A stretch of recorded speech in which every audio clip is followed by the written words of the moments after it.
everyone. Today's kahani is the continuation of Mandodari's story. So, Mandodari was adopted by Mayasura, an asur or a demon, and his Apsara wife who was named Hema. So, Ravana came to visit them and he fell in love with Mandodari.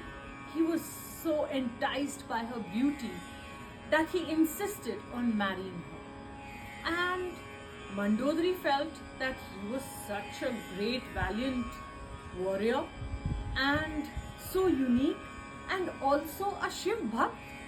So she thought, who better than him to marry, and also to save the life of her parents, she agreed to marry Ravana. But Mayasura warned Ravana that her horoscope says that according to the planets in her horoscope, her firstborn will lead to the death of her husband and his entire clan. Now Ravana was not to be deterred by all of this because he had received a boon from the Lord Brahma himself that no one can kill him. No Deva, no Asura, no animal, no Yaksha, none could be able to kill him. Except of course he forgot to mention humans because he thought humans were too weak to be able to kill him. So he went ahead and married Mandodari. And then Mandodari gave birth to a beautiful daughter. That daughter was destined to be the death of Ravana. He was not going to allow that. So he took that baby and got that baby sent away to a far off land to be buried under the earth. Where did his soldiers go and bury that baby? They buried that baby in Mithila, the land of Janaka.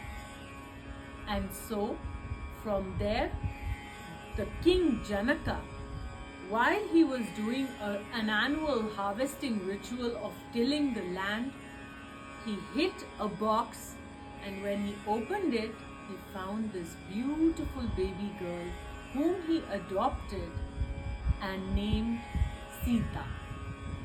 Now, the Valmiki Ramayana doesn't mention that Sita was Ravana's daughter, but there are references in the Devi Bhagavat Puran and other epics that mention this to be true, that Sita was indeed Mandodari's daughter. And it is said that years later, when Ravana abducted Sita and brought her to Ashokvatika, Mandodari went and saw her and was shocked to see that Sita looked very much like an image of herself. She looked so similar in her face, her body structure, her hair. Such an identical image of herself. She was surprised until it dawned on her that this woman was none other than her own firstborn child, whom Ravana had sent away to be killed and buried to death. So that, my friends, is another lesser known story from the Ramayana and of Mandodari being the mother to none other than Sita. Thank you for watching.